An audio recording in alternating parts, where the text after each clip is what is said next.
España, 1936-1939, la Guerra Civil.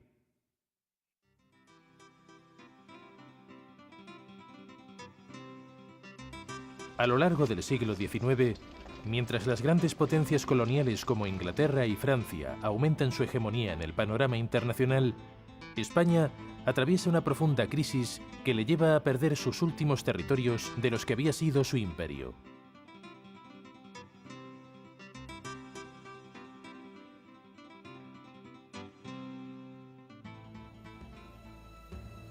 En pocas décadas, de hecho, conquistan la independencia las antiguas colonias de América Central y América del Sur. De México a Argentina.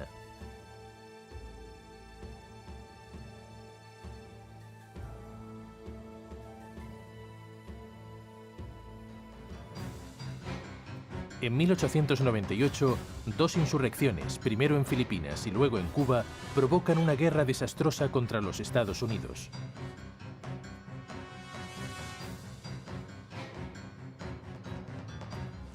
Una guerra relámpago de apenas 3 meses se libra entre mayo y julio en selvas y zonas pantanosas, entre los marines estadounidenses y lo que queda del ejército colonial español.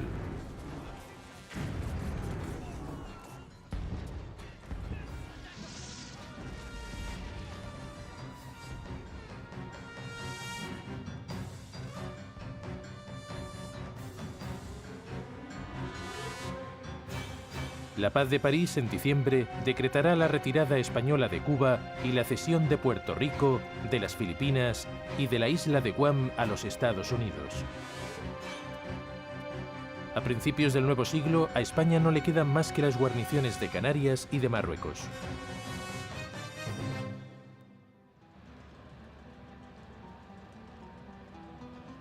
España falta también a la cita con la revolución industrial, a diferencia del formidable progreso social y económico que atraviesan todos los demás estados europeos durante la segunda mitad del siglo XIX. El resultado es un país profundamente agrícola, con las excepciones de Barcelona, Bilbao y algunas zonas del norte. Incluso una nueva nación como Italia, nacida hace apenas 40 años, la supera con creces en cuanto a actividad, productividad y papel internacional.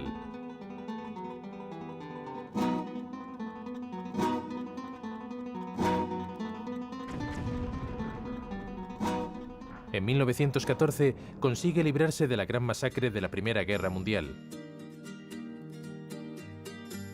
Pero a principios de la posguerra, en el país se agudizan aún más los desequilibrios sociales, regionales y de credo, lo cual fomenta el activismo de socialistas y anarquistas que crean duros lemas separatistas, especialmente en Cataluña y en el País Vasco. Como respuesta a las huelgas y a los altercados, en 1923 Alfonso XIII pone a la cabeza del gobierno al general Primo de Rivera, que disuelve las Cortes, proclama la ley marcial y ocupa Barcelona. E instaura más tarde una dictadura militar apoyada por el ejército y la Iglesia.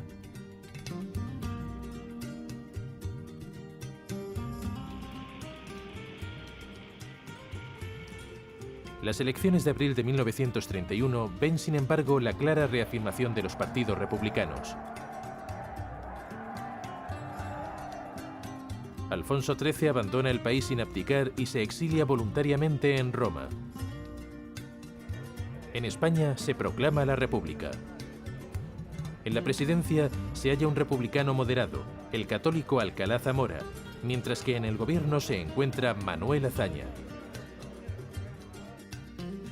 Comienzan los 5 años de duros conflictos entre los poderes conservadores y clericales que apoyan el bloque agrario representado por los demócratas cristianos, los falangistas y la Renovación Española, y las fuerzas progresistas que presentan posiciones fuertemente divididas, compuestas por republicanos, radicales, separatistas catalanes, socialistas y anarcosindicalistas con mucha fuerza en Cataluña.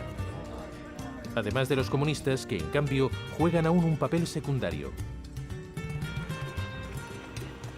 Las derechas conquistan nuevamente el poder en noviembre del 33, mientras que el clima en el país es cada día más tenso, con huelgas y manifestaciones.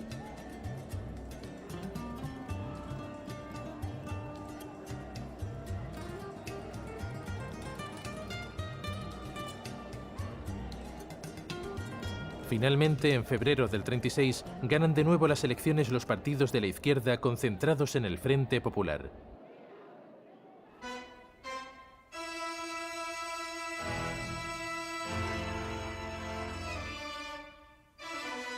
Se constituye un gobierno radical socialista liderado por Quiroga. Y en mayo, tras la destitución de Zamora, Azaña asume el cargo de presidente de la República. Pero hay un grupo de generales que no está de acuerdo. Salta así la chispa que dará comienzo a los 3 años de guerra civil entre los republicanos del gobierno legítimo de Madrid, llamados legitimistas, y los rebeldes, dirigidos por el general Francisco Franco, que no comparten la nueva gestión política del país, cada vez más anticlerical y fuertemente orientada a la izquierda.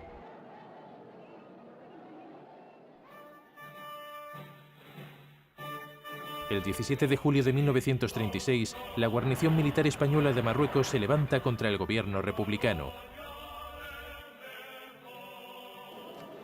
Y en los días sucesivos, en muchas ciudades de la península se dan pronunciamientos militares similares.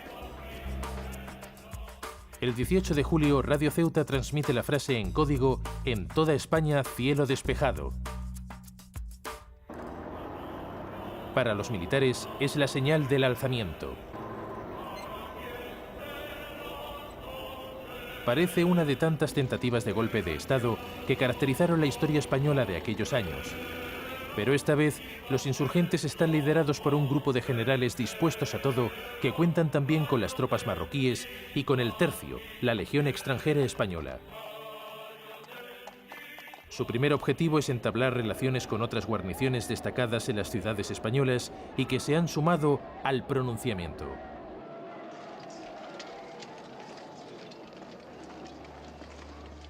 Entre el 18 y el 20 de julio ocupan Sevilla, Córdoba, Granada, Burgos, Valladolid, Zaragoza y otras ciudades. Pocos días después de la sublevación, los rebeldes ya tienen en sus manos 29 capitales de provincia y pueden contar con el apoyo de unos 40.000 hombres del ejército, contra los 40.000 que han permanecido fieles a la República, la cual empieza ya a proporcionar armas a las milicias populares.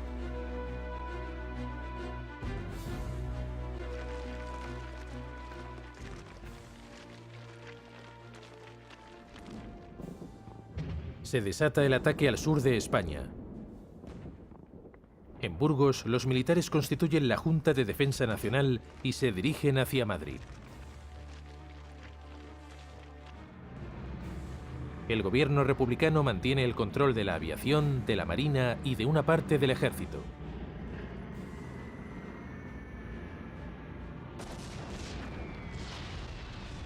Los insurrectos corren el riesgo de no lograr mantener las posiciones.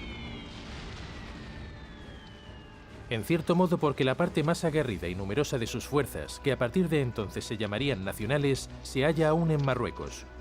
Se trata de otros 45.000 hombres que no consiguen llegar al continente por el bloqueo naval impuesto por la Marina española. A estas alturas, es decisiva la intervención de la aviación alemana y de la italiana, que organizan un puente aéreo con la península ibérica, convirtiendo así a Andalucía en una cabeza de puente para la conquista de todo el país. Hitler y Mussolini toman parte abiertamente por los nacionales, a pesar de que días antes el duce estaba aún indeciso sobre si acoger las peticiones de ayuda que le llegaban del general Franco. Pero tras la toma de posición de los rusos y el envío de material bélico soviético al gobierno de Madrid, Mussolini decide enviar 10 bombarderos SM-81 que, tras haber puesto a la fuga el acorazado Alcalá Zamora, protegen desde el cielo el desembarque en Algeciras de los primeros 4.000 hombres.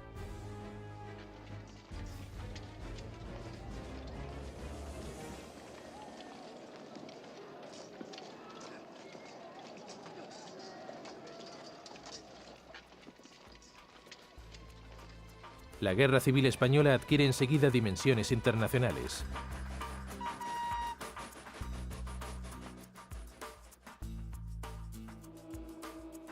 La República también recibe ayuda extranjera. pocas armas ligeras y algunos aviones de Francia.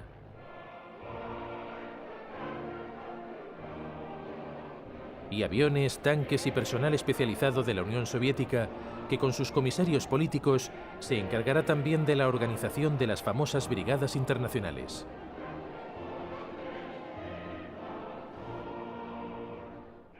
Un barco soviético lleva ayuda a Barcelona. Hay en todo esto una gran y trágica paradoja. En el comunismo se expresan algunas de las ideas más nobles de esa generación. Rebelión contra la injusticia, deseo de paz, de libertad, de igualdad. Pero en el gobierno, el comunismo, de Stalin a Mao Zedong, de Olbricht a Ceausescu, se mostrará sanguinario y opresivo. Es una contradicción que, con tan solo mencionarla, provocará el naufragio de muchas vidas de honrados y valientes militantes. Por dicha contradicción se romperá, dicho sin retórica y literalmente, el corazón de varias generaciones de izquierda.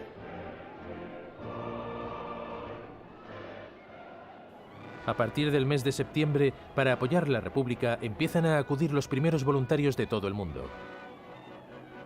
Así se forma el ejército republicano. El ataque franquista ha tenido lugar el 7 de noviembre.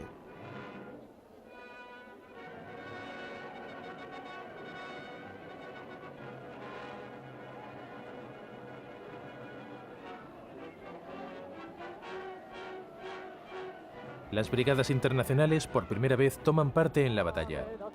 Se encuentran entre las filas del batallón Garibaldi muchos italianos. Comunistas como Longo y Togliatti, socialistas como Nenni y liberal-socialistas como los hermanos Rosselli lideran las brigadas de Justicia y Libertad.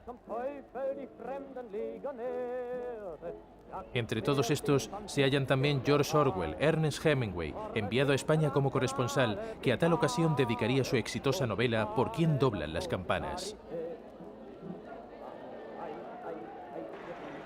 A la cabeza, el batallón Thälmann, de los exiliados alemanes. Hoy en España, mañana en Italia. Proclama desde Radio Barcelona Carlo Rosselli. Será asesinado junto a su hermano Nello en 1937.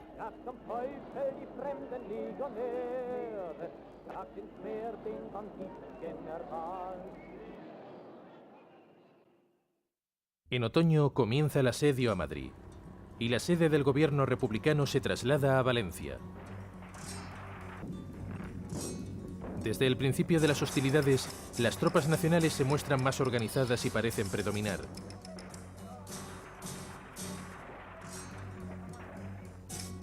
En cambio, el Frente Republicano es caótico y se divide en facciones.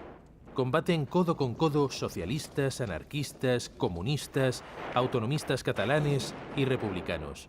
La convivencia es difícil y a menudo entre ellos se dan enfrentamientos de sangre, sobre todo entre anarquistas y comunistas. El socialista Pietro Nenni escribe en el diario el 5 de agosto. Vemos el rostro atroz de la guerra. 5 muertos aquí, aquí 7. Aquí la salita donde 17 oficiales rebeldes se suicidaron. Aquí la tapia, cosida a balazos, en la que fueron fusilados 26 cabos de la revuelta.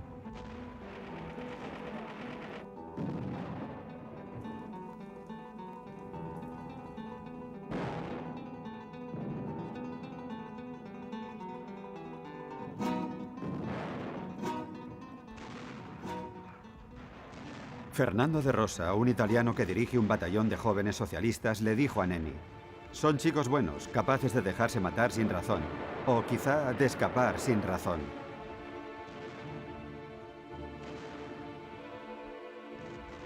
De Rosa caería pronto en combate.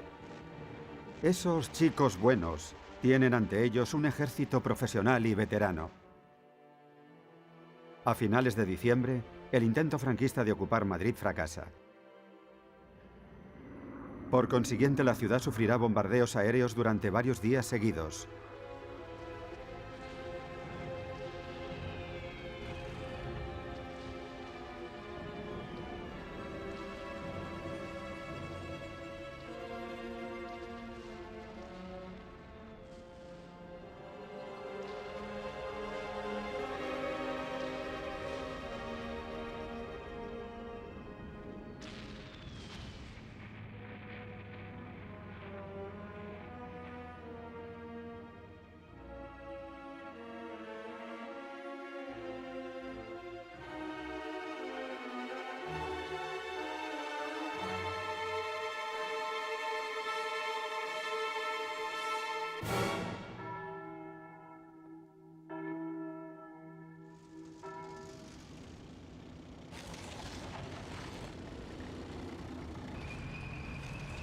El 4 de septiembre de 1936, los nacionales ocupan Talavera y el 26 del mismo mes entran en Toledo para expugnar la fortaleza del Alcázar, donde se halla la Guardia Civil, los oficiales y los falangistas que se habían pronunciado a favor de los militares. Los defensores del Alcázar, dirigidos por el coronel José Moscardó, logran salir airosos. El episodio es épico y los hombres de Moscardó serán celebrados durante mucho tiempo.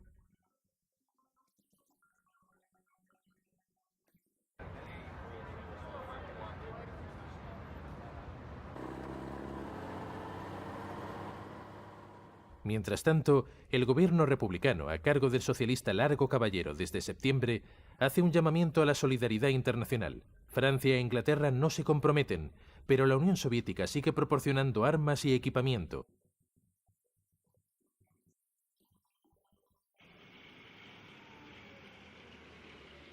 El segundo año de la guerra se abre con la ocupación de Málaga por parte de los nacionales, que siguen avanzando también en el norte, en el País Vasco y en Asturias, donde bajo el mando del general Mola consiguen vencer.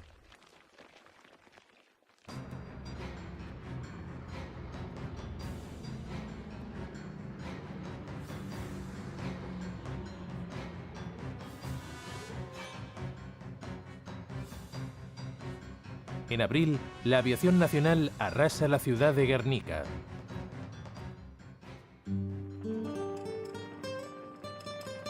Episodio recordado en la célebre obra de Pablo Picasso.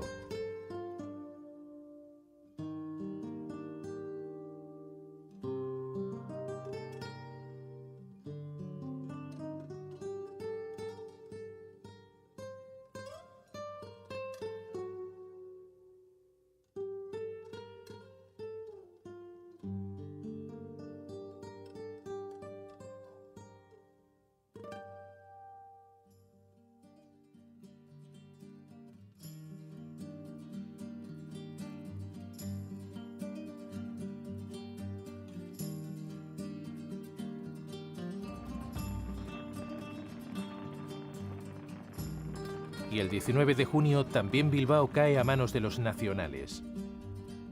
Ahora en manos republicanas no queda más que Cataluña, la Comunidad Valenciana y Madrid, que será la última en capitular. En mayo de 1937, Largo Caballero dimite y le sustituye Juan Negrín. Los republicanos intentan una ofensiva a finales de año, pero no logran destruir las líneas enemigas, mientras que la flota de Franco, apoyada por unidades alemanas e italianas, tienen ahora el control absoluto de las costas.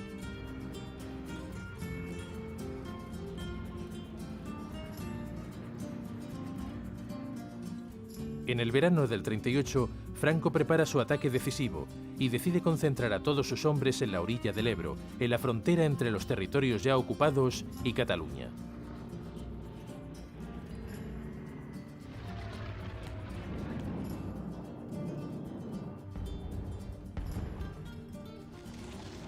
La batalla dura 4 meses. El 15 de noviembre, las milicias populares y republicanas ceden. El Ebro, el último obstáculo, ha sido superado y Barcelona cae el 16 de enero de 1939.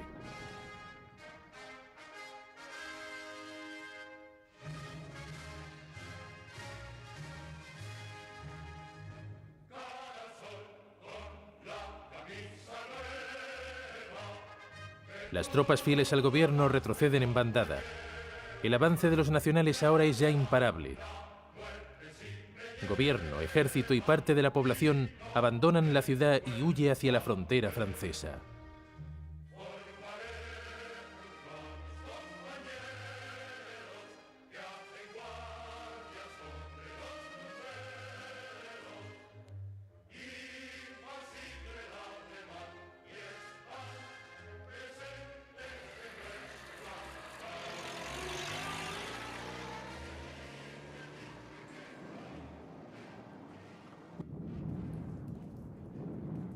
Buscan refugio en Francia.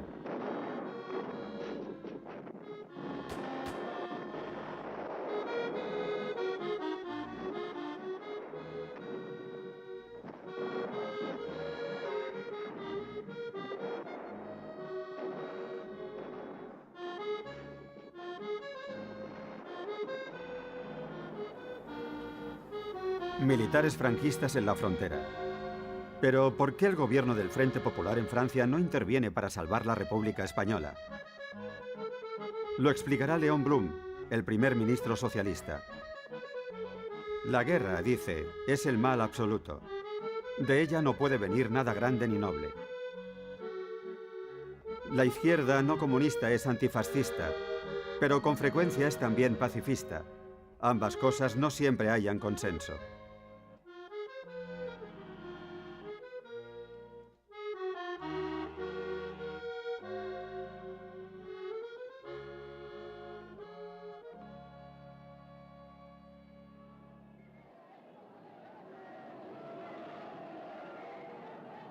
El 28 de marzo de 1939, Francisco Franco entra triunfalmente en Madrid. Y 4 días después declara: a fecha de hoy, 1 de abril de 1939, derrotado y encarcelado el Ejército Rojo, las tropas nacionales han alcanzado sus últimos objetivos militares. La guerra ha terminado.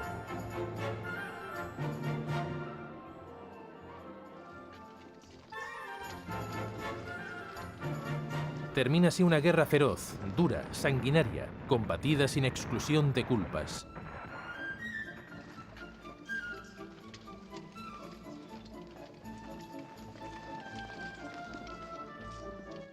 Una guerra también harapienta, como nos muestran las imágenes. Interminables columnas de soldados mal vestidos y mal equipados marchando por paisajes áridos, yermos, desolados. Pocos tanques, medios de transporte improvisados, poblaciones hambrientas y castigadas por los bombardeos, campos abandonados, ciudades destruidas. Muchos combatientes y mandos republicanos refugiados en la Unión Soviética, así como muchos generales rusos que habían combatido en la Guerra de España, tras la derrota militar conocieron el terror de la KGB. Evidentemente, los vencidos despertaban suspicacias y se temía que pudieran contagiar a los demás su enfermedad. En 1958, Khrushchev revelaría los nombres de algunos de ellos que fueron condenados a muerte por Stalin.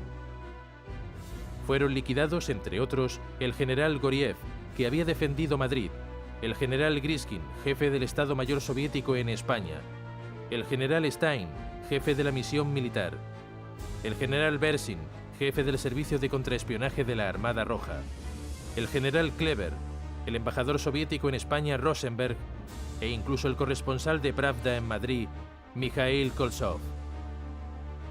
No hay datos precisos del número de víctimas de Stalin entre los simples prófugos.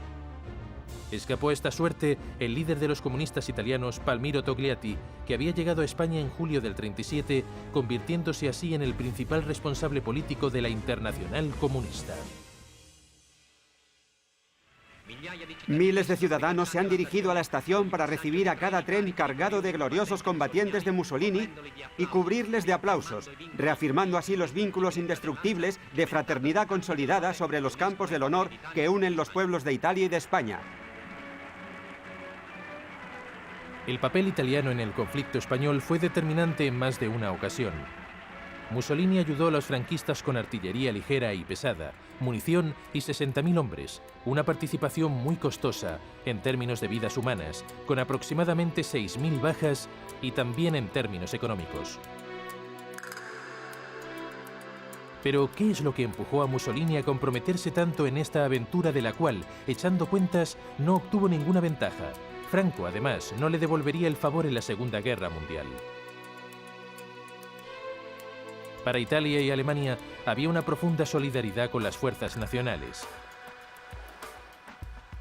Para Italia existía también la posibilidad de establecer bases navales en las Baleares para reforzar, junto a una España fascista, su posición en el Mediterráneo.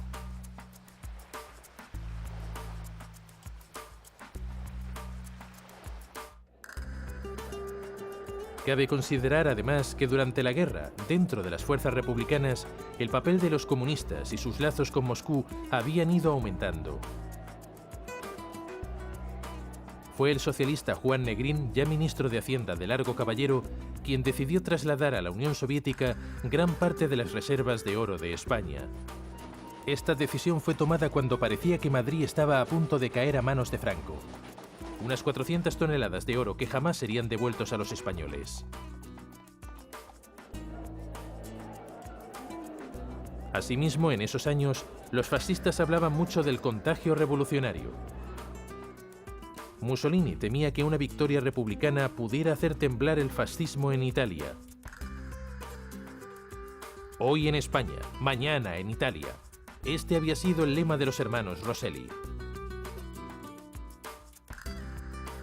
Y por último, fue determinante la insistencia de Hitler, que sabía muy bien que Mussolini no había renunciado del todo a la esperanza de encontrar un acuerdo con Francia y sobre todo con Inglaterra.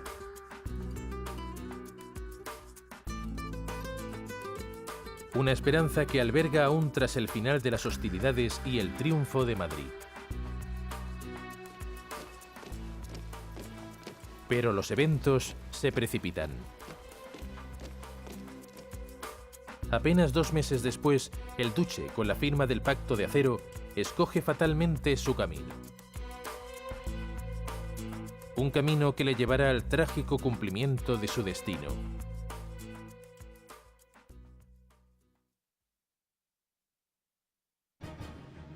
Las 4 películas del Instituto Lutze que verán a continuación no son naturalmente documentos imparciales, pero nos ayudan a comprender algunos de los tantos aspectos de lo que fue un verdadero drama europeo, una especie de prólogo de la Segunda Guerra Mundial.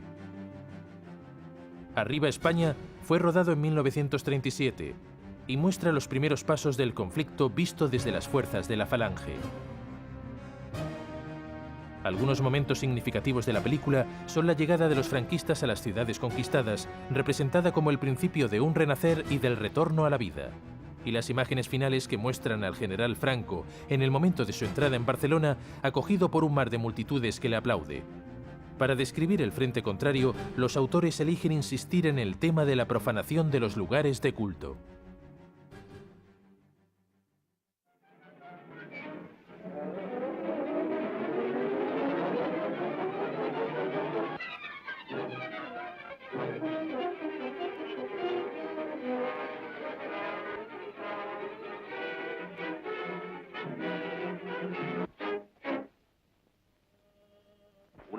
Una multitud cegada por las pasiones fomentadas por falsas ideologías comunistas ha sembrado España de devastación y masacres, en una furia destructora que no respeta ni siquiera las imágenes de Dios.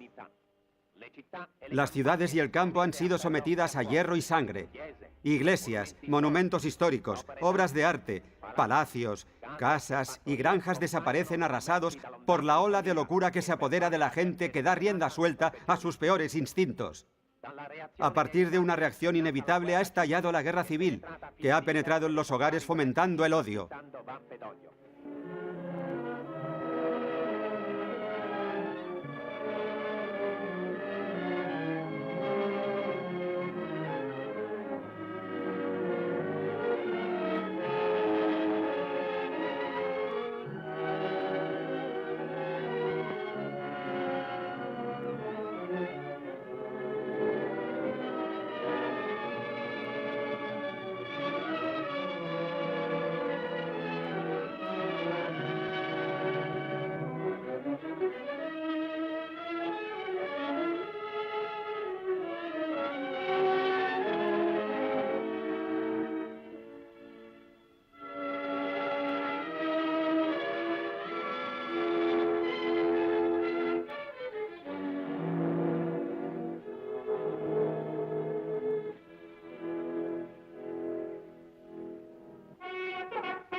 Del clamoroso incendio colectivo ha surgido la necesidad imperiosa de establecer un nuevo orden. Nace así el movimiento falangista español, que se propone reconstruir con la fuerza todo lo que la demencia destruye. Voluntarios de ambos sexos, de todas las edades y condiciones sociales, acuden a alistarse en las filas de la nueva cruzada. Y a la locura destructora plantan cara con las fuerzas vivas de una fe y una civilización milenarias.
Las mujeres cooperan activamente preparando todo lo que pueda servir y confortar a los combatientes por la causa.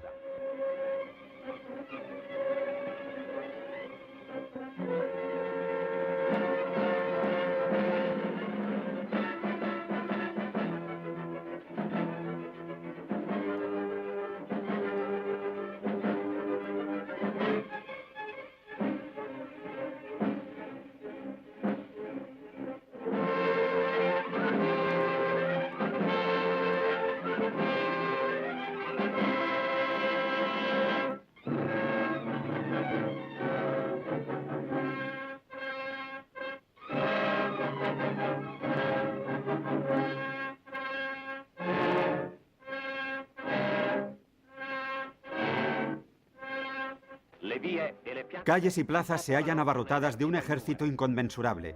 El alistamiento de voluntarios de la Falange fundamenta y refuerza, con disciplina y apoyo mutuo, el partido del orden que ha lanzado su ofensiva.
Cada día, nuevos prosélitos y nuevas victorias potencian las falanges que, en la exaltación de los valores religiosos y morales, nacionales y civiles, se proponen firmemente instaurar en esta martirizada España una nueva era de paz, de progreso y de justicia social.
No pasarán.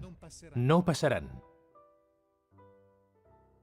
Era uno de los lemas de los republicanos españoles. Sin embargo, aquí, curiosamente, es el título de un documental del bando contrario.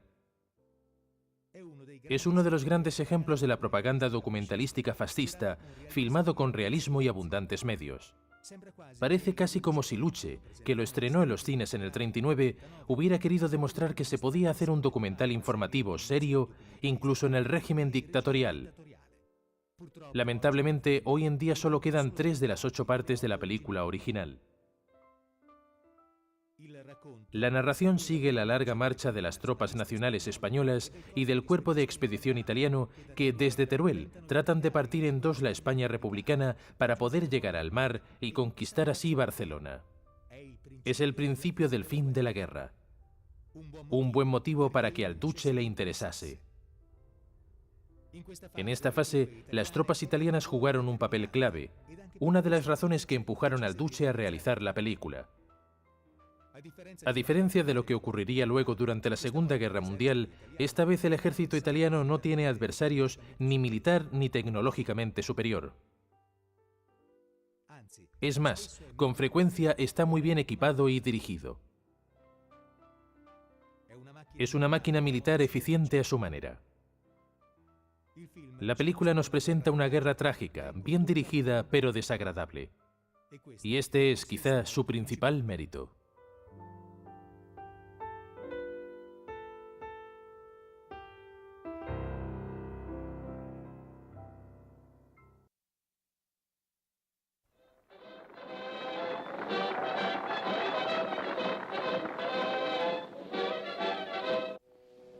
En todo asemeja a un paisaje nórdico. Esa es la impresión que nos causa el frente aragonés, con el rigor invernal, desde el cual, entre malestares y dificultades sin igual, los legionarios se preparan para lanzarse sobre Teruel.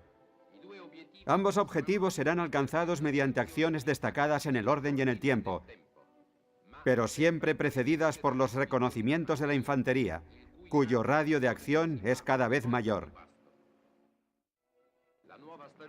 La nueva estación encuentra a las tropas en la llanura.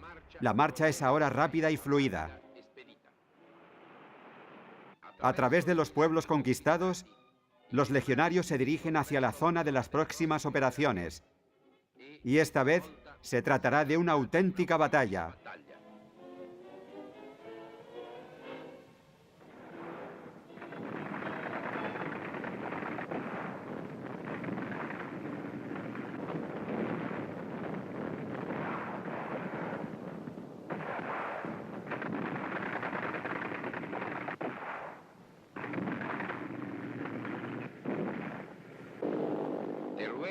Teruel ha sido conquistada, pero nos encontramos tan solo en la primera fase de la empresa. El objetivo definitivo es la totalidad del frente aragonés. Y este descanso, a pesar de resultar fastidioso por la espera y la impaciencia, no es inútil, pues la batalla que se prepara será especialmente dura por la saña de la resistencia, por la cantidad de medios bélicos y por las posiciones que, a menudo, deben ser conquistadas y defendidas a la bayoneta.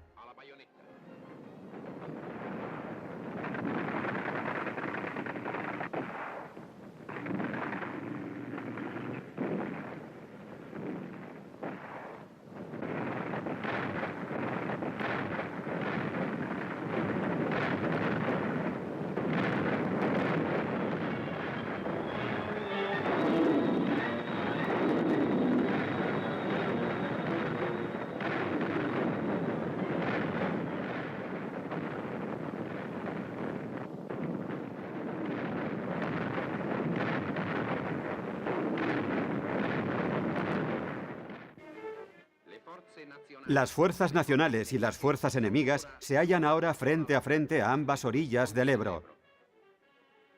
Hay que cruzar el río y enseguida, algunas secciones del Cuerpo Militar de Ingenieros consiguen llegar con sus balsas a la otra orilla y tender rápidamente dos puentes.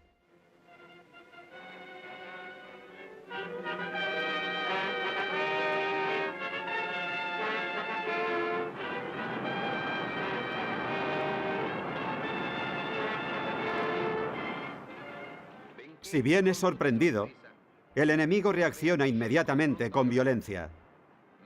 Pero la mayor parte de la tropa y la artillería nacional logra pasar igualmente.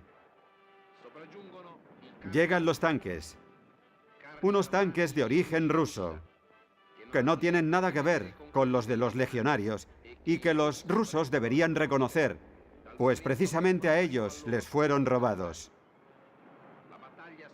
La batalla se prolonga furiosamente hasta que los enemigos extenuados se retiran a toda prisa.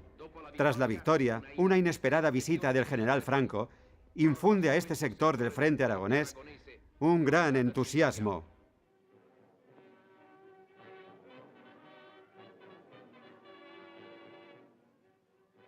La ocupación de Bujaraloz por parte de los nacionales obliga a los rojos a retroceder. Mientras que la vanguardia avanza y los ingenieros se disponen a sustituir un puente que los rojos destruyeron, de modo que la ocupación de Fraga se lleva a cabo sin pegar un solo tiro. El río divide dos regiones. Los nacionales pisan ahora suelo catalán. Cada vez se acerca más el primer centro importante de la región, Lérida. Pero la ciudad, aparentemente muy tranquila, demasiado tranquila incluso, esconde algunas trampas. Es evidente que la evacuación no ha sido completa, como se deduce por las inusuales refriegas que surgen por las esquinas.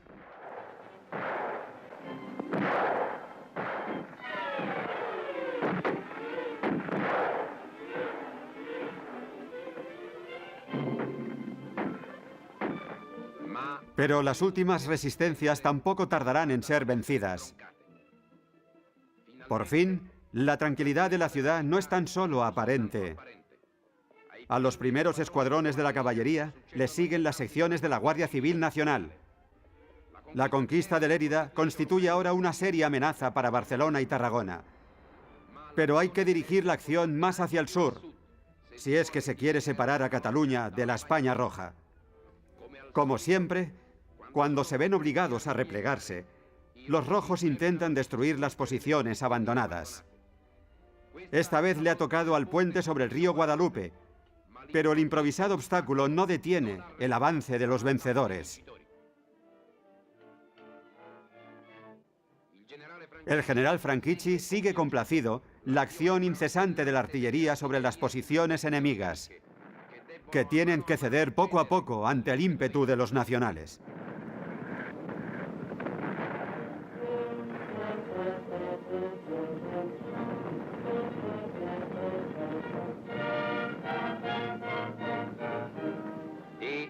Y la línea por fin se destruye. Los legionarios finalmente pueden concederse una tregua para comer.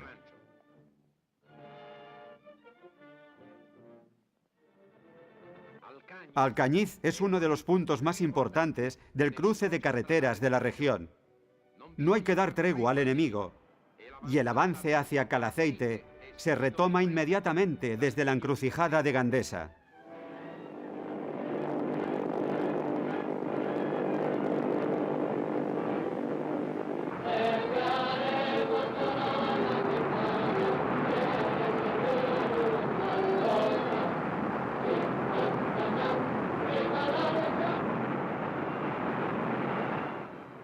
La valentía de los legionarios, que conocen el estímulo de tantas batallas y tantas victorias. Hay aquí una nueva ocasión para manifestarse e imponerse con una acción ante cuya vehemencia no hay adversario que resista.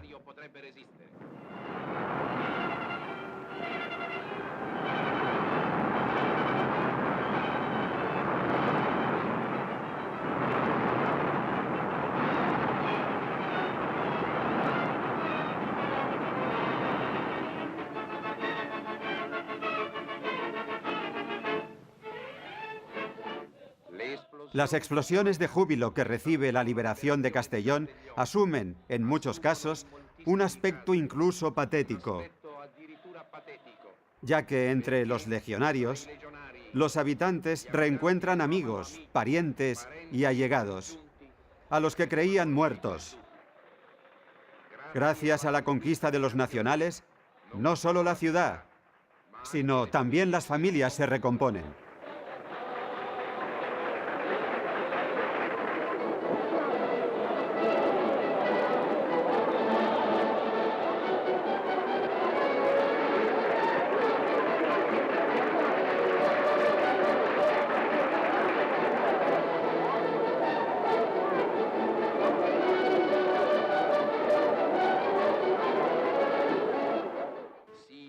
Se empieza bajo el símbolo de la victoria. El primer día ya, el Frente Rojo es derrotado por 4 puntos. Y enseguida los Flechas Negras ocupan el pueblo por el cual, a través de senderos que serpentean hasta el río Segre, se accede al frente. Esa es la voluntad de los legionarios, pasar, de modo que se pasa y se pasará. Tras el victorioso éxito de la primera operación, la ofensiva se intensifica. Ahora son los objetivos de Tarragona y Barcelona los que se persiguen con decisión. Y los legionarios, garantizando la seguridad de los victoriosos, continúan el avance implacable hacia el corazón de Cataluña por el camino de Castelldans, donde aguerridas formaciones rojas preparan febrilmente una resistencia que resultará, como todas las demás, inútil. Estamos en la zona desde la cual se moverán las acciones para la toma de Castelldans. Desde el cercano pueblo de Alcanó, ocupado por los nacionales desde el segundo día de la ofensiva, han partido ya numerosos cañones móviles. Llegan nuevos refuerzos, todas las divisiones se ponen en marcha. El ataque es inminente. Fueron los tanques legionarios los que dieron el golpe definitivo por el que la noche del 3 de enero Castelldans cayó de repente y casi por sorpresa en manos de los nacionales. Sin embargo, la resistencia fue férrea. El estado del pueblo así lo demuestra.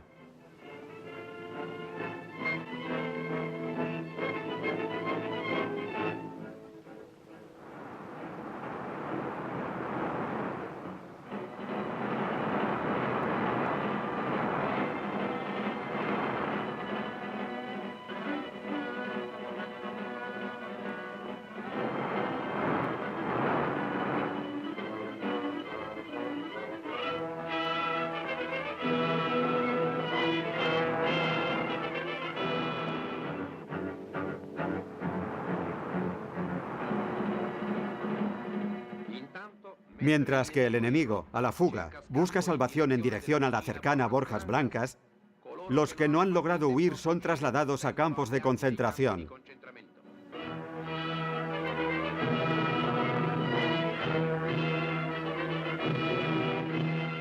Seguir adelante, no detenerse más que lo indispensable. Preparar la nueva marcha y prepararse en la certeza de la victoria para nuevas y peores batallas.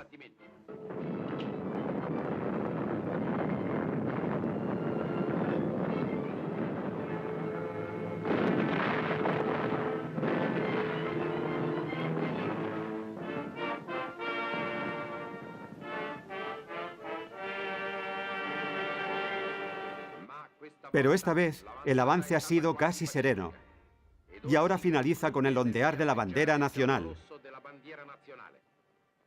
Seguid avanzando, un desnivel y una conquista, y luego nuevamente en marcha por el camino que es un sendero de victoria.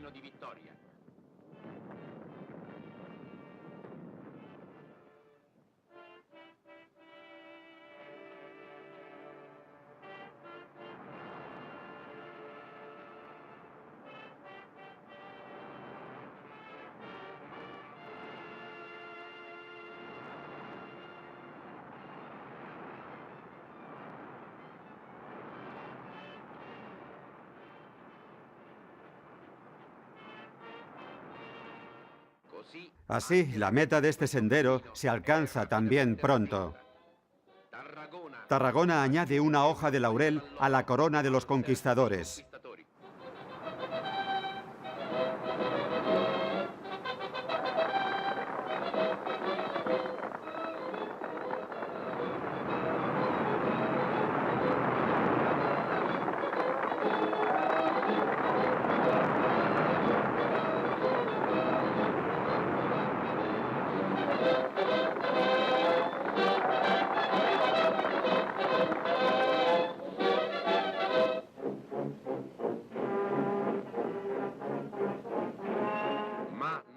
Pero aún quedan nuevas misiones por cumplir, orientadas hacia el objetivo final, Barcelona. La operación ya ideada sobre el papel se pone pronto en práctica.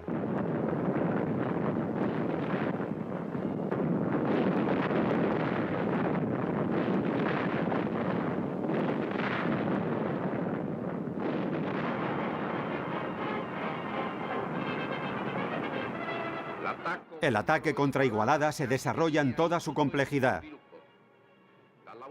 Desde el automóvil, que se ve obligado a usar a causa de una herida reciente, el general Gámbara dirige las operaciones que aceleran la caída de los suburbios, donde los legionarios empezarán su marcha triunfal a través de toda la ciudad.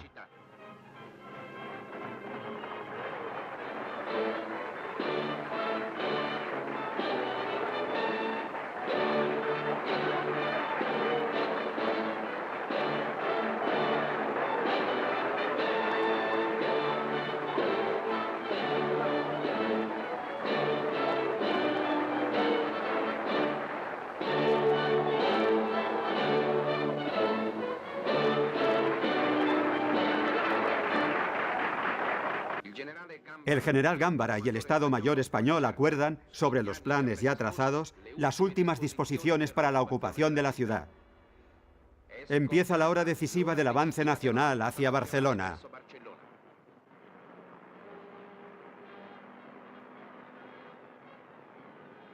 Los objetivos militares del puerto han sido ya alcanzados por la aviación legionaria. Las llamas reducen en una implacable destrucción todo lo que podría favorecer la resistencia de los rojos. Ningún día como este dejará tanta huella en el recuerdo de los barceloneses. Ningún día como este infundirá en ellos mayor entusiasmo ni mayor reconocimiento entre los barceloneses. Todo legionario es un padre, un hijo, un hermano. Y las muestras de amor y de júbilo llegan a las calles que, casi 3 años después, vuelven a ver la imagen de Cristo. Un clima de auténtico y justificado delirio.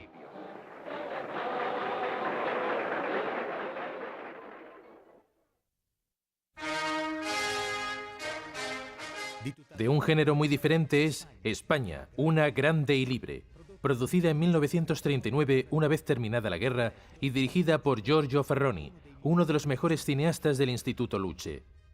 Con su tono triunfante, la película resulta a veces grotesca. Está dedicada fundamentalmente a la toma de Barcelona y a los ultrajes perpetrados por los republicanos a los lugares de culto. Es un gran elogio del falangismo y de la contribución fascista a la victoria.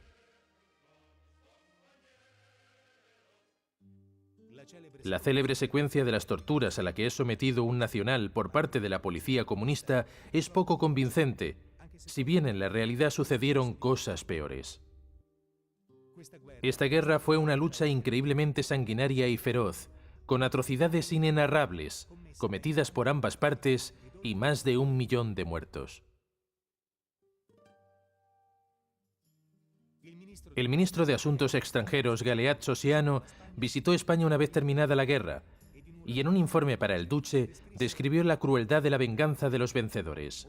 Todos los días se ejecutaban en Madrid 200 fusilamientos, 150 en Barcelona y 80 en Sevilla. Los documentos diplomáticos publicados por el Ministerio de Asuntos Exteriores documentan los numerosos intentos italianos de moderar a los franquistas. Algunos llevan la firma de Ciano, otros del mismísimo Mussolini, muchos del embajador italiano Cantalupo.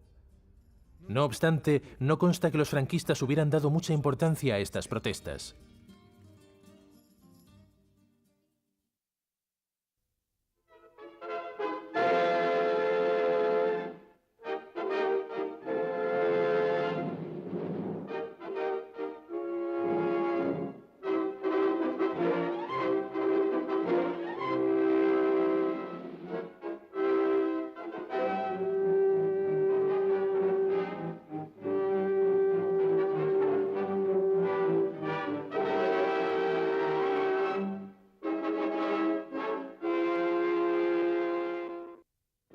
Últimos días de la Barcelona Roja.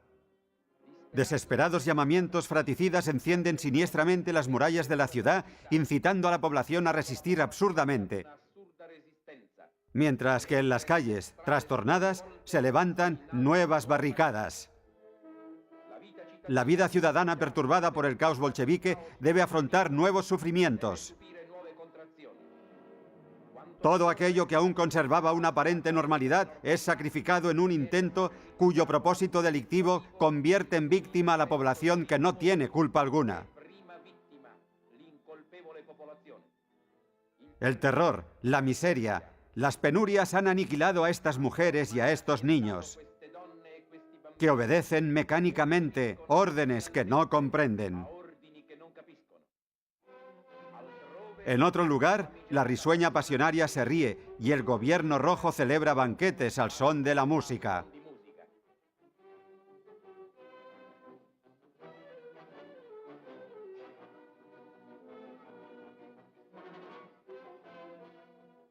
Tras el manjar empiezan los discursos. La ministra de Sanidad Pública y el presidente Azaña en persona pronuncian e intercambian, con un florido estilo, mensajes de complacencia por la brillante obra desempeñada a favor del pueblo. Mientras tanto, talleres y fábricas permanecen obstinadamente inmóviles. Ante sus puertas cerradas, se concentra la espera sin esperanza de aquellos a los que les fue prometido un paraíso y se les dio la ruina. Esta gente a la que el hambre ha echado a las calles se aglomera ante las miserables tiendas de alimentos.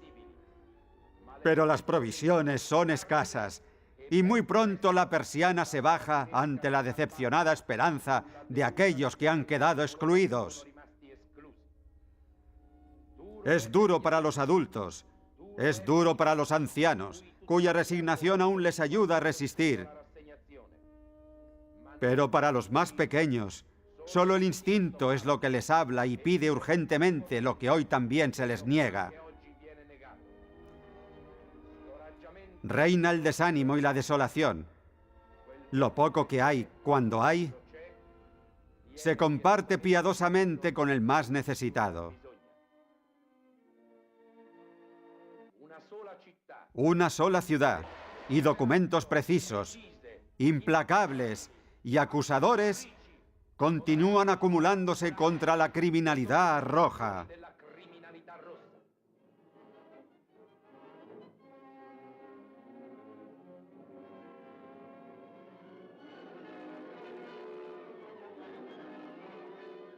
La furia de los milicianos, desencadenada desde el primer día contra las iglesias, no desiste en su objetivo de devastación y profanación.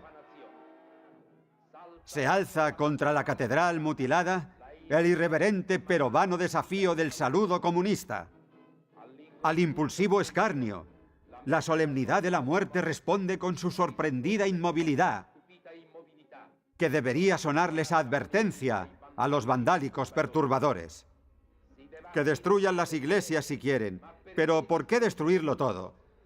Puesto que muchas cosas son transformables en dinero, saquear todo lo posible es mejor que eliminarlo. Y los tesoros artísticos que adornan las iglesias pasan a formar parte de un ilegítimo botín. Donde hay sospecha de transgresión, cae implacable la checa.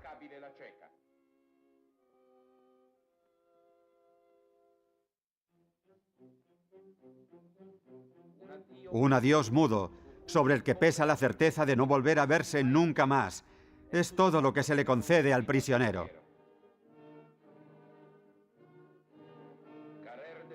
Carrera Zaragoza. En esta callejuela solitaria se esconde la checa para cumplir sus crímenes bajo una apariencia de justicia. En un tribunal de Candilejas, ante la absoluta indiferencia de los improvisados jueces, se celebra, con un procedimiento más bien sumario, un juicio que no pretende otra cosa que arrancarle al acusado la confesión de otros nombres. Así, con un simple gesto, al desgraciado a quien ya se considera condenado, es trasladado al antiguo convento de la calle Vallmajor y transformado ahora en cárcel.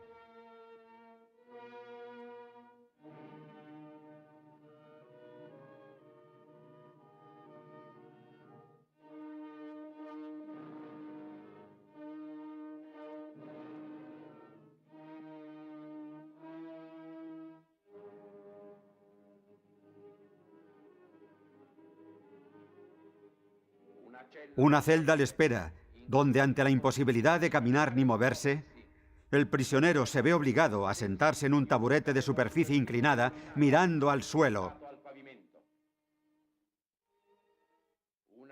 Una luz implacable, que empieza a oscilar sobre los cuadros blancos y negros, con un ritmo monótono y obsesivo, junto a una melodía incesante y punzante que captura la vista y lacera el oído de la víctima hasta el espasmo, se encargará de provocar la pretendida confesión.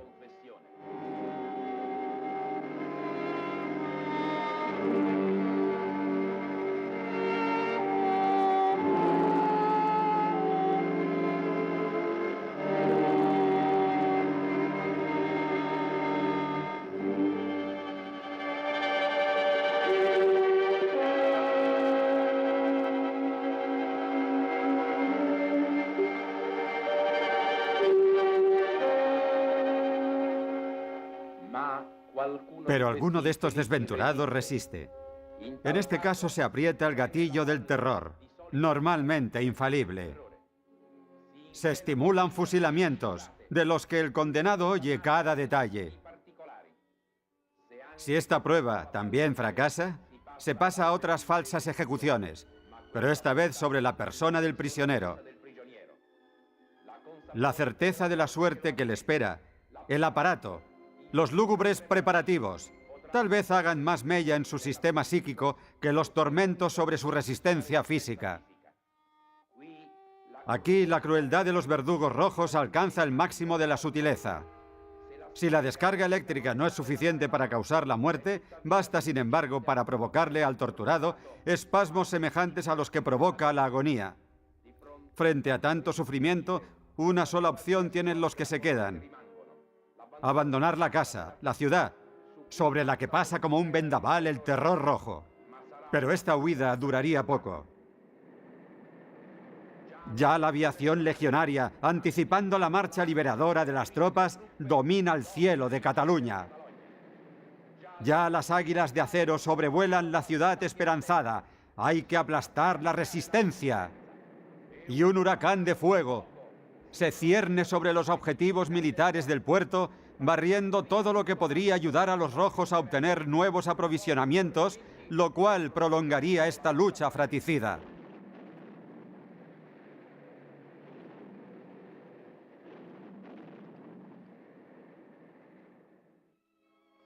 Desafilada y torcida, la espada blandida por el marxismo catalán en nombre de una falsa ideología no seguirá hiriendo mucho más tiempo.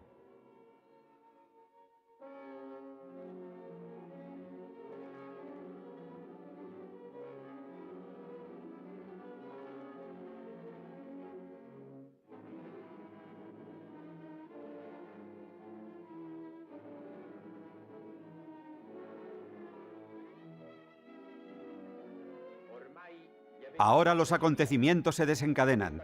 Esta ciudad martirizada, que desde lo alto parece extenderse en un silencio de muerte, vibra con la esperanza de la llegada de las tropas liberadoras. La gran ofensiva de Cataluña está en pleno desarrollo. Nada conseguirá detener el irresistible avance de los legionarios. El obstinado bombardeo del Ebro, que destruye las últimas posiciones válidas del adversario, allana el camino para la marcha de las columnas legionarias que avanzan velozmente a pesar de los últimos obstáculos de una defensa perfectamente organizada.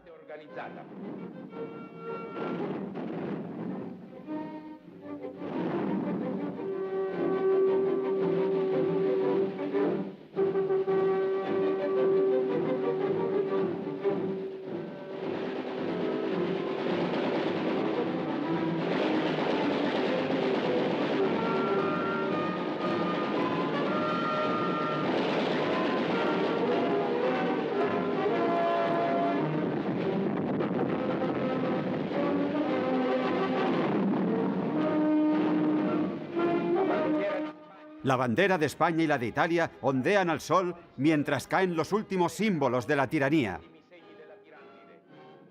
Barcelona ha sido liberada. Alegre es el regreso tras la breve ausencia. España renace y la confianza parece comunicar sus colores a la naturaleza, que se enciende en una promesa de primavera anticipada. Junto a las legiones, la vida ha vuelto a Barcelona. En el primer día de ocupación, mientras en la retaguardia el servicio logístico tiende sus ramificaciones hacia la ciudad, los legionarios comparten su comida con la población hambrienta. Pan común y hermano, fraternamente compartido y consumido.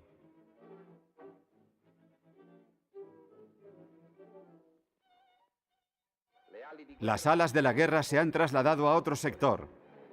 Ahora es un avión civil lo que ameriza en las aguas calmas del puerto. Es el Primo, un artefacto italiano.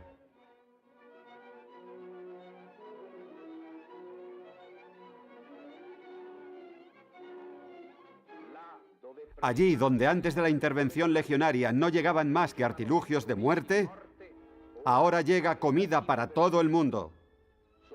Son barcos italianos que traen los primeros auxilios, las primeras provisiones para la ciudad.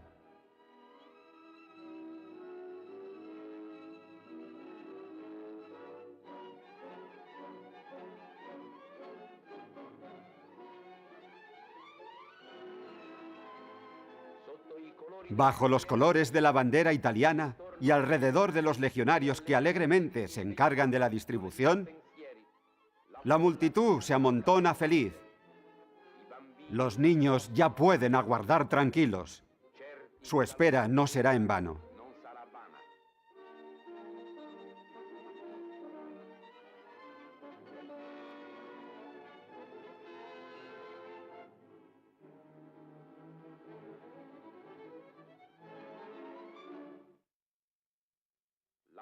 La auténtica alma española, que ni siquiera en las horas más tristes perdió su innata religiosidad, de nuevo puede acercarse libremente a Dios. Un altar de júbilo ha sido levantado rápidamente en una iglesia que los rojos habían destinado a almacén. Fuera de la iglesia, otra señal inequívoca de la reconstrucción. El auxilio social espera a los más pequeños para conducirlos a uno de los muchos comedores de la institución en el barrio chino, el barrio popular del puerto. Estas mismas instalaciones que ayer hospedaban a los sujetos más exaltados del movimiento anarquista catalán, hoy resuenan por la risueña algarabía de los muchachos que reclaman con impaciencia un almuerzo a la altura de su apetito.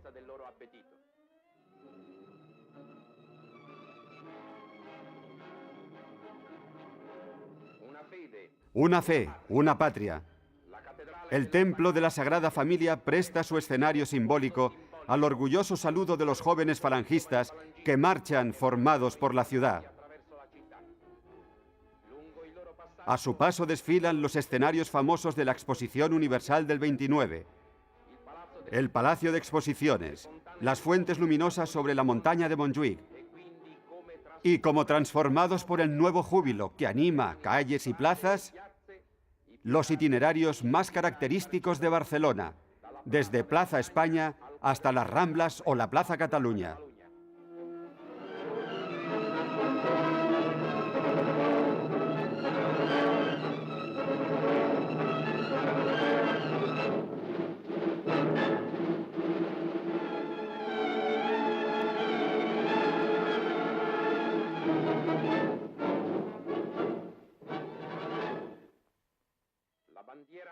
La bandera nacional descubre el Cristo de Lepanto, sustraído al clero en una de las profanaciones rojas, y hoy donado a la Nueva España, que ante la sagrada figura ha querido celebrar una solemne misa de nueva consagración en la Plaza Cataluña.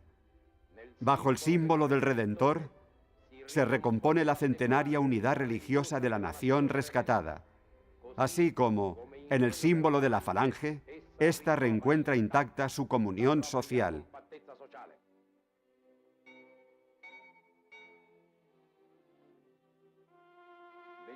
...21 de febrero de 1939... ...100.000 hombres... ...con la intrépida división Vittorio a la cabeza... ...se preparan para desfilar ante el generalísimo Franco... ...que llega entre dos alas de legionarios inmóviles... ...ante el presente en armas... ...y escoltado por un espléndido cortejo de marroquíes a caballo... ...a su lado cabalga el general Gámbara... ...comandante al mando de las fuerzas legionarias...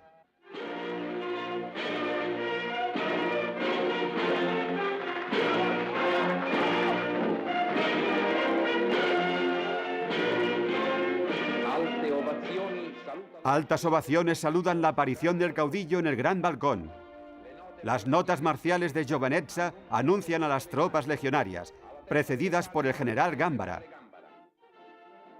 Así pues, tras el estandarte del comando, llegan tropas voluntarias, sus colaboradores más inmediatos.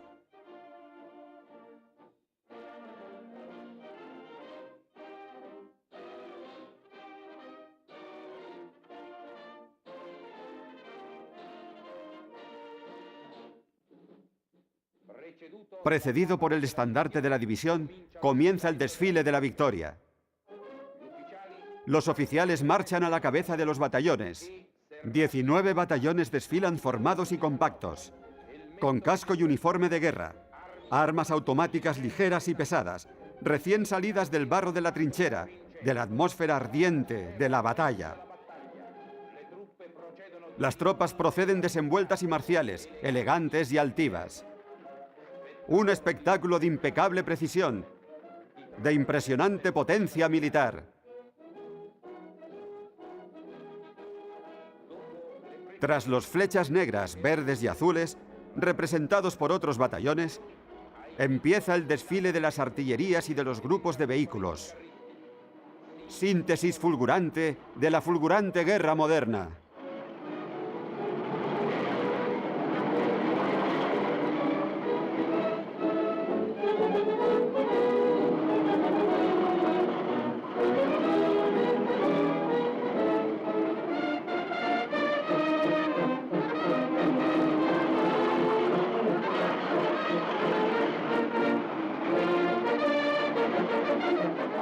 A las conmovedoras notas de la Marcha dei Bersaglieri, secciones motorizadas de esta especialidad gloriosa, desfilan ligeras por la larga avenida, que se anima con el hermoso ondear de plumas.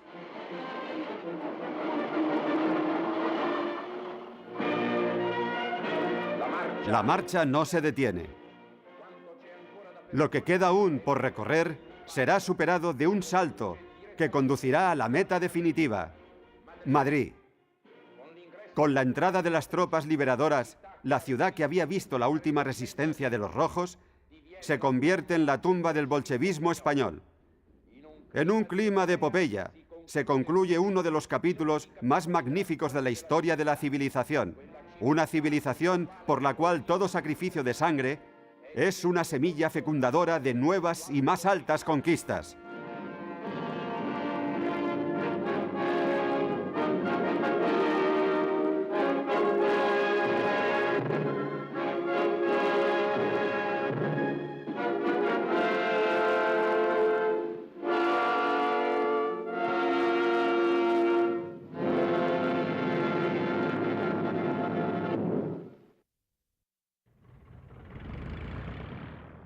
Los novios de la muerte, producida por la Incom de Alessandro Pallavicini, es una pequeña obra maestra dedicada a la función desempeñada por la aviación italiana en la guerra. En su realización, el director Romolo Marcellini y el operador de cámara Mario Caraveri participaron durante 3 meses en combates en el cielo español.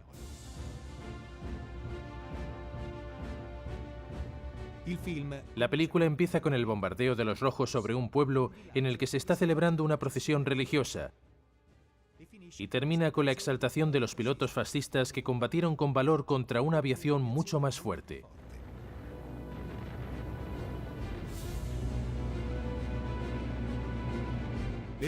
Las tomas son muy buenas y el guión fue escrito por uno de los mejores corresponsales de guerra italiano, Giangaspare Napolitano.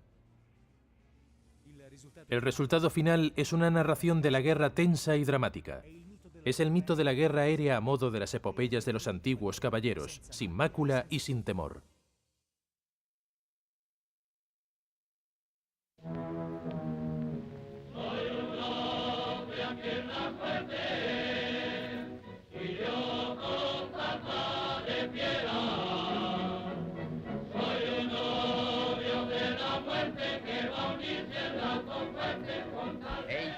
Es el segundo invierno de guerra. Desde los Pirineos a Andalucía, a lo largo de 1500 kilómetros, 1 millón de hombres combate con desesperación. Pero la España nacional continúa su hazaña secular. El frente queda cerca de este pastor aragonés. Su pueblo celebra una procesión religiosa en memoria de los caídos. Nada puede turbar el fervor y la piedad de esta sociedad cristiana. Pero 2000 veces la rabia de los rojos ha bombardeado las poblaciones. Córdoba, Granada, Sevilla, Palma de Mallorca, Ávila, Valladolid, Zaragoza. La muerte llega desde arriba.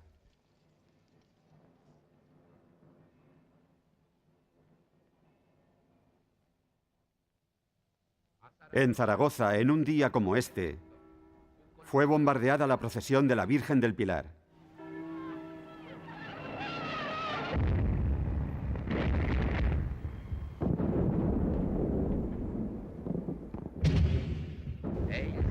Es el segundo invierno. La lucha es dura, encarnizada, inexorable. Se desarrolla sin interrupción. La tercera batalla por Teruel tiene lugar en los alrededores de la ciudad mártir. He aquí a los heridos de esta lucha turbia y obstinada. Cada día recibe el nombre de una batalla. Alfambra, Muletón, La Muela, el Cementerio Viejo, Celadas.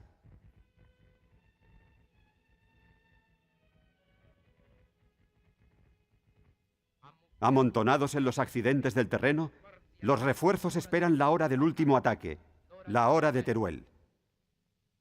En este viejo vagón de lujo se encuentran los mandos de la aviación legionaria que ha asegurado a los nacionales el absoluto e indiscutido control del aire.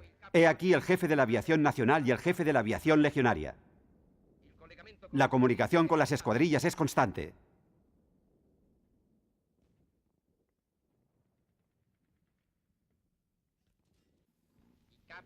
Los mandos dejan ahora el comando para visitar los campos de aviación. Es desde Logroño donde los bombarderos pesados S-81, puño de hierro de la aviación legionaria, despegan hacia objetivos lejanos.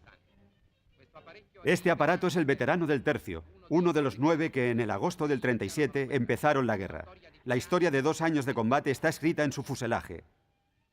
Y fueron estos los aviones que vigilaron el paso del estrecho, desde Ceuta a Algeciras, de los 4.000 marroquíes y legionarios del tercio, el primer cuerpo de expedición del general Franco.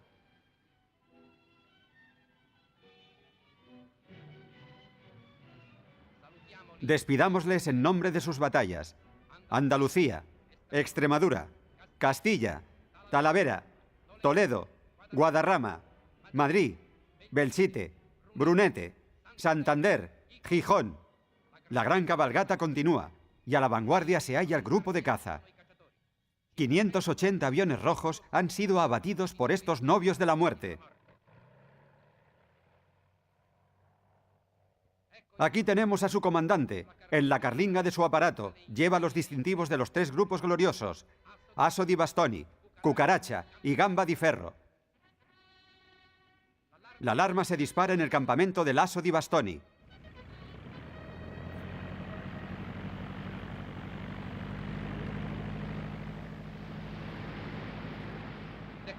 Despegue de las escuadrillas. Fiat, CR-32. Esta asombrosa afirmación de la guerra española es amenazadora.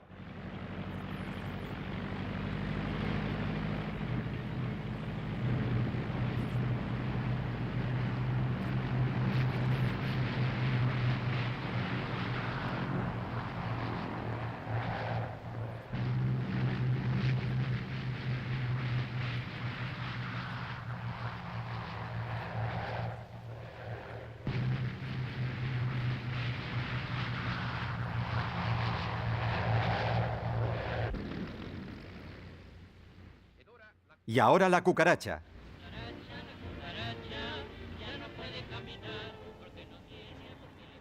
Hubo una época en la que todo el cuerpo de caza legionario se llamó la cucaracha. Ese nombre se lo dieron las banderas del tercio, que marchaban por la liberación del Alcázar, alegremente impresionados por el brío, la desenvoltura y el enorme valor del grupo de caza. Gamba di Ferro también se pone en marcha. Esta insignia tiene una historia heroica.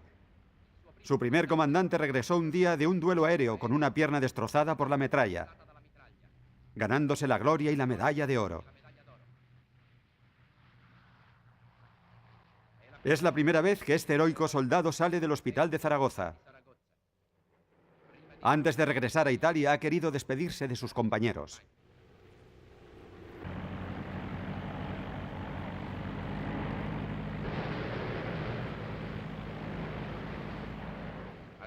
Adiós, fieles camaradas, duros combates. Adiós, Gamba di Ferro.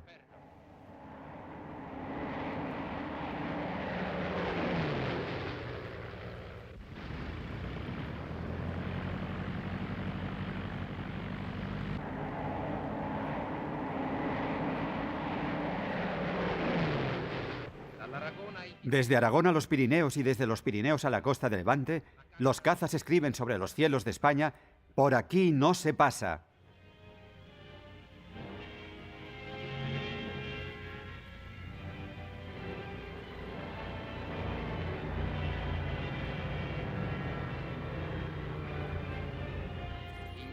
Mientras tanto, la máquina de la ofensiva nacional sigue avanzando. El destino de Teruel está a punto de concluirse. Y he aquí la infantería española, esta heroica infantería de Galicia, de Pamplona, de Navarra y de Castilla. Esta raída y sucia pero maravillosa infantería que ha maravillado al mundo. Estos soldados que se enfrentan a la nieve con las botas rotas y se dirigen hacia la ciudad que hay que liberar, hacia Teruel.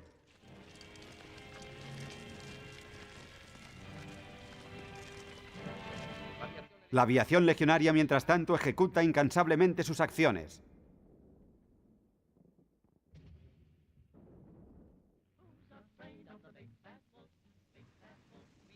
Este es el comando del bombardeo rápido, los S-79. Radio Nacional. Ha terminado el programa especial dedicado a los combatientes. La velocidad de crucero es de 400 kilómetros por hora.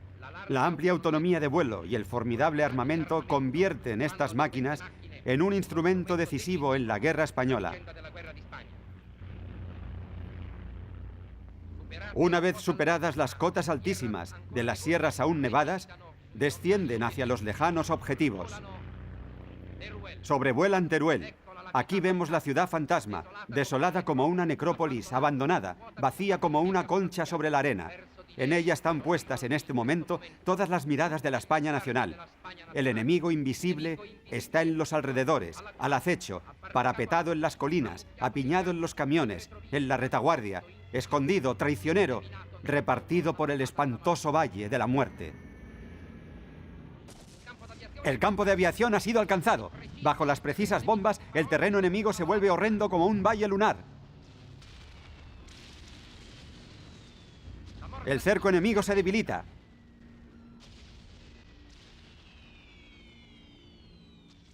La tierra aragonesa está bajo hierro y fuego. Una nueva oleada de S-79 le corta al enemigo las venas de la comunicación. Dentro de las máquinas de guerra, cada hombre ocupa su sitio. Ese es el objetivo. El bombardero apunta bien. Aprieta el botón y da en el blanco.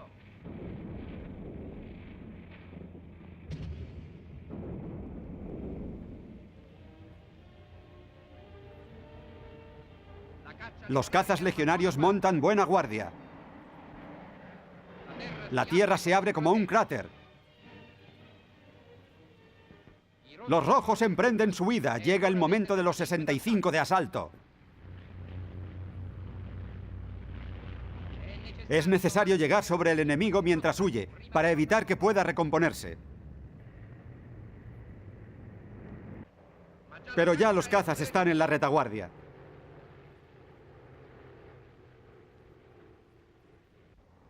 ¡Los avista!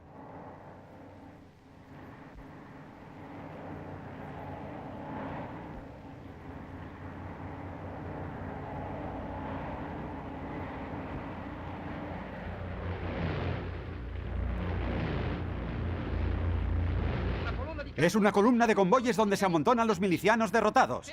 Buscan escapatoria por la carretera de Sagunto.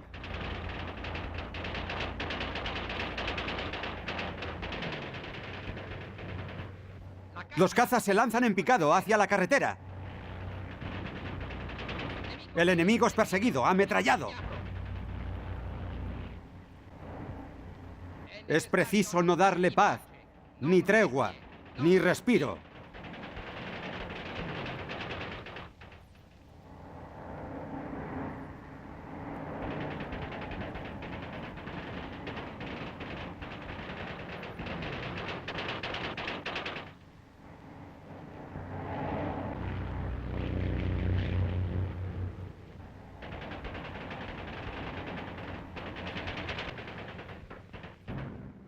El escuadrón de los 65 llega compacto.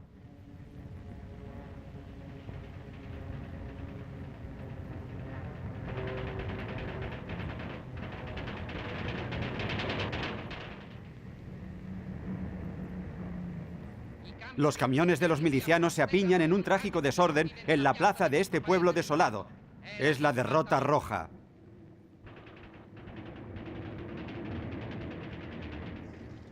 El cordón enemigo ha sido quebrado.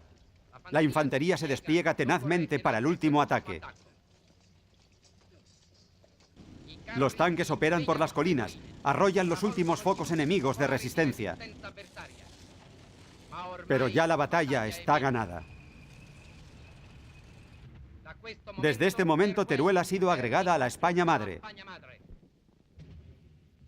Son los soldados de la vieja guarnición de Teruel, que entran en la ciudad con la avanzadilla. Observen estas escenas. Es la primera vez en esta guerra que un operador de cámara ha podido acompañar a las tropas desde tan cerca. Todo se desarrolla en la primera media hora de ocupación. La vida se reorganiza en medio de los escombros.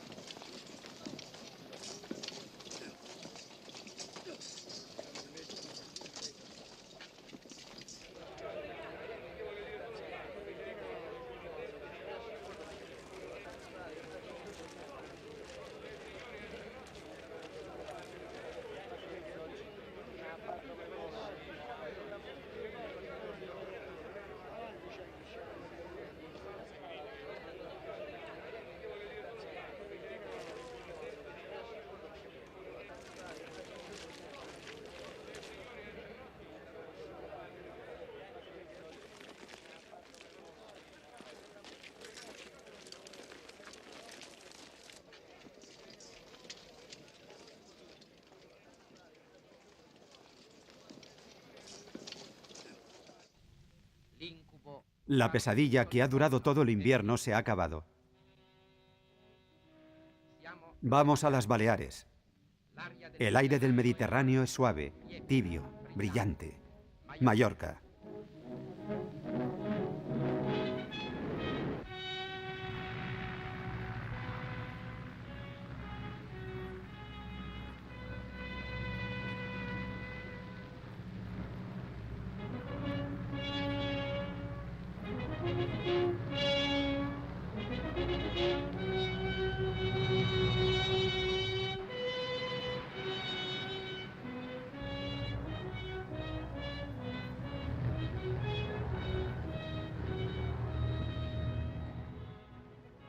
De los horrores de la guerra no se libró esta formidable isla. En agosto de 1936, 3/4 partes de Mallorca estaban en manos de 6.000 anarquistas catalanes. Una escuadrilla de hidroaviones rojos desde Punta Mer se levantaba todos los días para bombardear Palma, sembrando el terror entre la población. Entonces un grupo de pilotos legionarios llegó a la isla, destruyó los hidroaviones y apoyó las acciones terrestres de los nacionales. Los 6.000 milicianos abandonaron la isla a toda prisa. Una semana le bastó a la aviación legionaria para deshacerse de los rojos.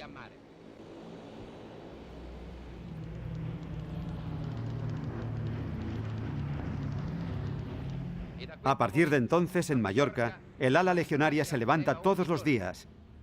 Ataca la costa de Levante. Destruye sistemáticamente puertos, fábricas de armas y explosivos, depósitos de gasolina y de gas, vías de comunicación, vías ferroviarias, puentes, viaductos y talleres de montaje de aviones rojos.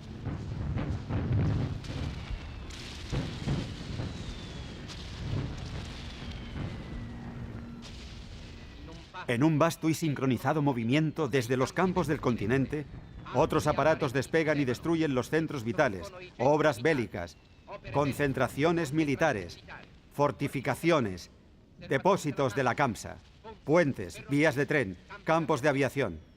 Desde las islas y desde el continente, la élite de la aviación del Tercio tiene la entera España roja bajo su dominio.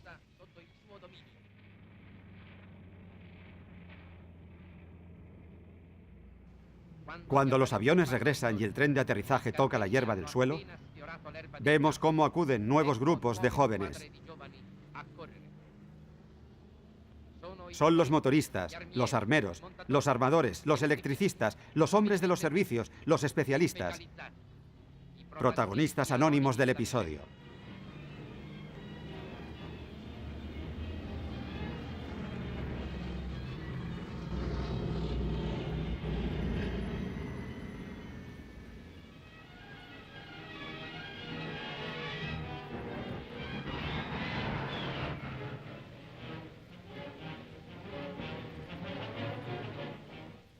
Son ellos los que se encargan con celo del mantenimiento de los aviones.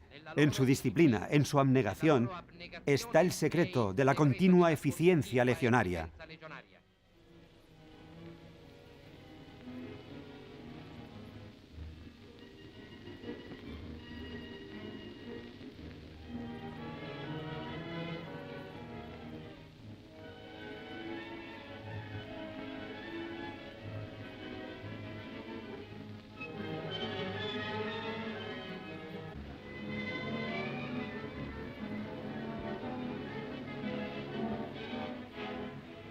Cuando los aparatos parten hacia nuevas y lejanas operaciones, es el propio jefe de la aviación del tercio quien da ejemplo.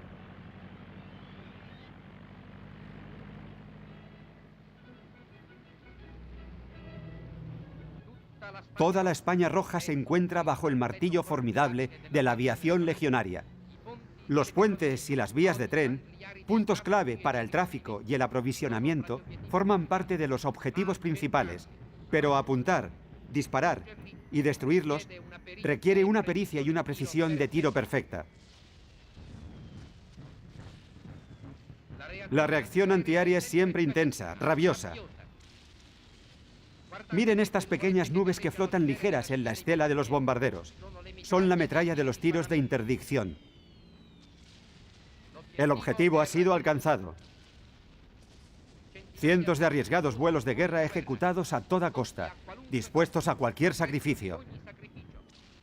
La aviación legionaria empuja su acción hasta el corazón de la intención enemiga, desconcertándola, inhabilitándola, destruyéndola.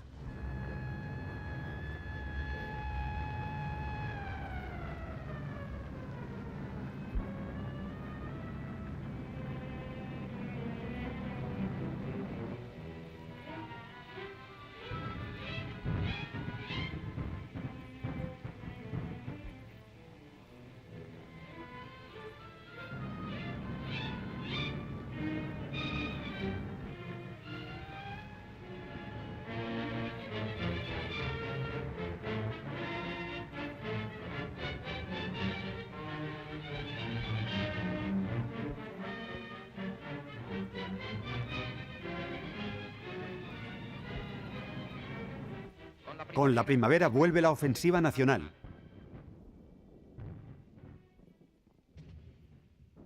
Avanzan los legionarios del cuerpo Tropas Voluntarias Italianas. Son los días del Ebro. Las líneas enemigas arden en llamas por las explosiones. Estos son el comandante del cuerpo legionario y el Estado Mayor italiano en el puesto de mando.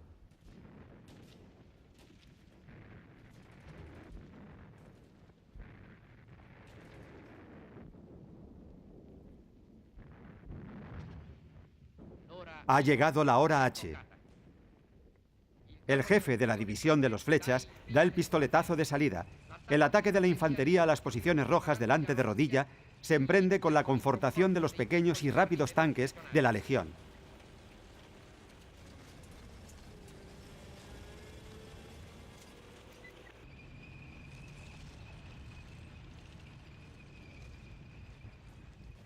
La tropa ligera se distribuye a modo de abanico por el terreno. Mientras van llegando los refuerzos que acuden ordenadamente a la retaguardia.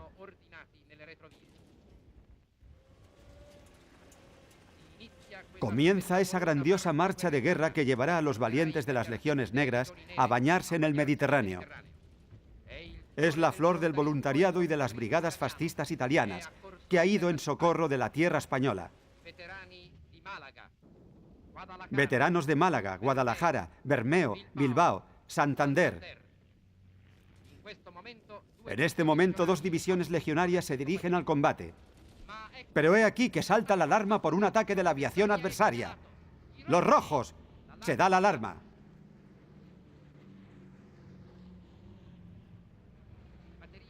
Las baterías antiaéreas entran inmediatamente en acción.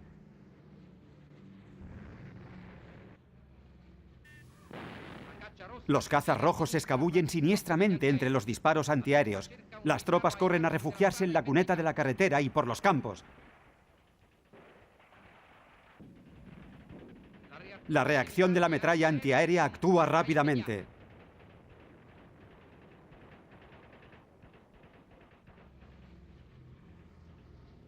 Las baterías antiaéreas aceleran el fuego. La alarma ha dado sus frutos y los rojos se alejan. Pero entre las nubes aparece la escuadrilla legionaria.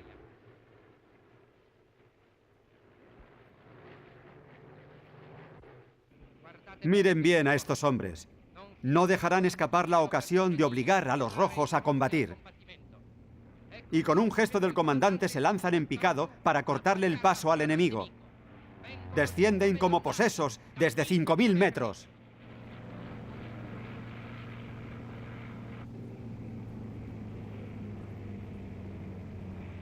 Las dos formaciones se enfrentan. Saltan chispas. Cada hombre mantiene su posición. La apuesta de este terrible juego es la muerte. El combate se fracciona en decenas de pequeños combates.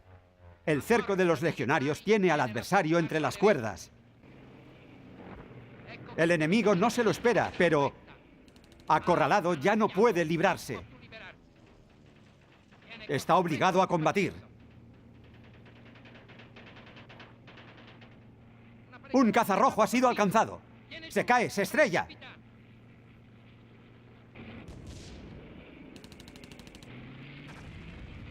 Otros dos aviones, otros dos hombres se enfrentan.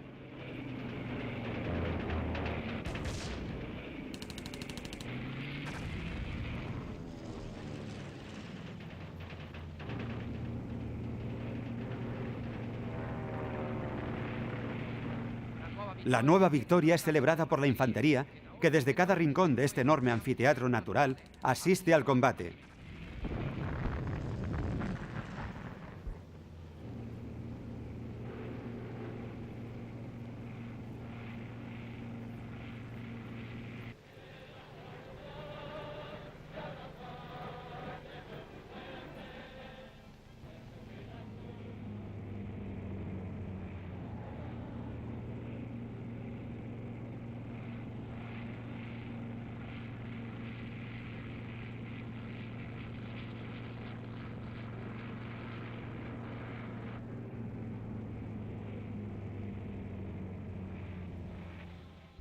La España nacional escucha todos los días en la radio el parte oficial diario. Esta es la plaza de Zaragoza. Combatiendo al enemigo en el aire, se han derribado hoy 11 aviones, 5 de tipo Rata y 6 Curtiss. 2 cazas no han regresado a nuestros campos.